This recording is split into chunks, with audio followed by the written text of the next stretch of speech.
എടി ഞാനൊരു കവിത എഴുതിണ്ട് ഒന്ന് കേട്ടു നോക്കി. എനിക്കിപ്പോ അത് കേൾക്കാൻ നേരമൊന്നുമില്ല. ഇത് അരീണന്റെ കൂട്ടത്തിൽ നിനക്ക് ഇത് കേട്ടു എന്ന് വെച്ചാൽ എന്താ കുഴപ്പം? താല്പര്യമില്ലാന്നേ. എന്നാ അവിടെ താല്പര്യമുള്ള ആൾക്കാർ വേറെ ഉണ്ട്. അമ്മൂമ്മ കിടപ്പായതുകൊണ്ടും അതിനെങ്ങനെ എനിക്ക് പോകാൻ പറ്റാത്തതുകൊണ്ട് അത് അവിടെ കിടന്ന് കേൾക്കണ്ട്. കഴിഞ്ഞാണ്ട് കവിത കൊണ്ട് ചെന്നിട്ടേ ഓക്സിജൻ കിട്ടാത്ത വെപ്രാളാർന്ന് അമ്മൂമ്മക്ക്. അത് അമ്മൂമ്മ ആസ്വദിക്കുന്നതാ. ഉവ്വ, നിങ്ങൾ ഈ ഗോഷ്യം കാണിച്ചിരിക്കാണ്ട് വല്ല പണിക്കും പോകാൻ നോക്ക്. ആ വെള്ളിയാഴ്ചക്കാരൻ എണ്ണം വരുമ്പോ ഈ അച്ഛനെങ്കിലും കാശ് കൊടുക്കണം. ഞാൻ ആലോചിക്കണതേ ഇത് വല്ല വീക്കിലേക്ക് അയച്ചു കൊടുത്ത പൈസ കിട്ടൂലേ? കിട്ടും, നല്ല വീക്ക് കിട്ടും. ഇതിനെന്താ കുഴപ്പം? ഒഴുകുന്ന പുഴ പോലെ തഴുകുന്ന കാറ്റിലും ഉലയുന്ന മറമതിൽ പൊഴിയുന്ന പൂക്കളും മേനിയിൽ തട്ടിയവൾ എന്നെ തലോടുന്നു, അറിയാതെ ഞാനുമ കുളിരില്ലലിയുന്നു. നെഞ്ചോടു ചേർക്കാൻ കൊതിക്കുന്ന പ്രണയമായി അരികിൽ വിരിയുന്ന പൂവിന്റെ ഭംഗി.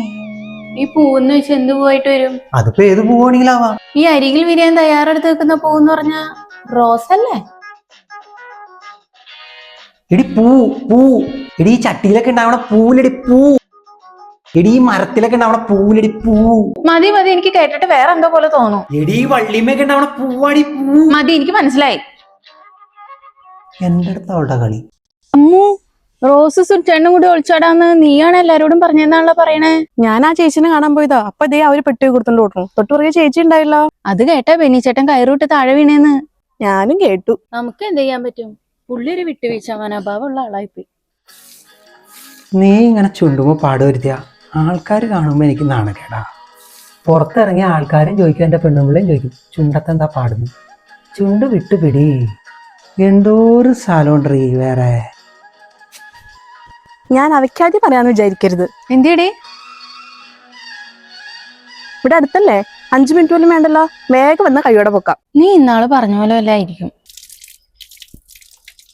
വീണയല്ലേ? ഇപ്പൊ ഒന്ന് വരാൻ പറ്റുമോ? പിന്നെന്താ, ഇവിടെ ഇങ്ങ് ആരുമില്ല. നീ ധൈര്യമായിട്ട് പോരെ, ഈ ഭാഗത്തേ ഞാൻ മാത്രമേ ഉള്ളൂ. ഹലോ ചേച്ചി, ഒരു കാര്യം ഉണ്ടായി. ഓട്ടോ വിളിച്ച വരവ്. ഇവിടെ വരട്ടെ അങ്ങട്. ഓട്ടോയിൽ ആരും ഇല്ലല്ലോ. ദേ ചേട്ടൻ കയറി പോണു. വീണ മനോജേട്ടൻ. എവിടെ വീണ മനോജേട്ടൻ? എവിടെ വീണതല്ല, അങ്ങേരെ സ്റ്റാൻഡ് വിളിക്കുന്ന പേരാ വീണ മനോജ്. അപ്പൊ ഈ വീണേനെ വിളിച്ചതിനാണ് നീ അവയ്ക്കാതി പറഞ്ഞുണ്ടാക്കിയേ? ഇപ്പൊ ഒന്ന് വരാൻ പറ്റുമോ? എടാ ഇപ്പൊ ഓട്ടോ ഒന്നുമില്ല. പിന്നെന്താ? പക്ഷെ നിന്റെ വീടിന്റെ അടുത്തുള്ള ചേട്ടൻ്റെ ഞാൻ ഇച്ചിരി പൈസ മേടിച്ചിട്ടുണ്ട്. ആ പുള്ളി എന്നെ കണ്ടു കഴിഞ്ഞാൽ പൊക്കും. ഇവിടെ ഇങ്ങ് ആരുമില്ല. നീ ഉറപ്പാണോ? ധൈര്യമായിട്ട് പോരെ, ഈ ഭാഗത്തേ ഞാൻ മാത്രമേ ഉള്ളൂ. ഇതങ്ങനെയല്ല, റൂമിൽ അവർ സംസാരിക്കണം ഞാൻ എന്റെ ചെവി കൊണ്ട് കേട്ടതാ. ചേച്ചി ഫ്രണ്ടിൽ വാതിൽ ചുറ്റിയിട്, നമുക്ക് അടുക്കളത്തോടെ പോവാം. വേഗം വാ വേഗം വാ, നമ്മുടെ കണ്ണിൽ പെടാണ്ട് അവള് പോരുത്. ചുണ്ടുമ്മ അല്ലാണ്ട് എന്തോരു സ്ഥലമുണ്ടീ മോളെ. ആരോള്? ഏതവള്? ഏതവളല്ല, അരിവാള്. അമ്മ അരിവാള് വാങ്ങാൻ വന്നതാ. അതിന് അരിവാൾ അടുക്കളയിലല്ലേ? അയ്യോ മറന്നു. അത് മാത്രല്ല, അമ്മു ചേട്ടന്റെ കവിത കേൾക്കാനും കൂടി വന്നതാ. ആണോ? അമ്മു ചേട്ടന്റെ കവിതയ്ക്ക് ഞാൻ അരിവാൾ എടുത്തുകൊണ്ട് വരാം. സത്യത്തിൽ ചേട്ടൻ ഈ പാറ്റോടാണ് സംസാരിച്ചേ? ആ, ഇവൻ എന്റെ ചുണ്ട് നക്കി പൊട്ടിച്ചെന്നേ. ഓ, തൽക്കാലത്തേക്ക് രക്ഷപ്പെട്ടു. അല്ലേ തന്നെ 100 കൂട്ടം പ്രശ്നങ്ങളാ. അതില് 98 ഞാൻ തന്നെ ഉണ്ടാക്കണ്ട. അതിന്റെ ഇടയിൽ അവളുടെ വക ഒരു ഡെഡിക്കേഷൻ.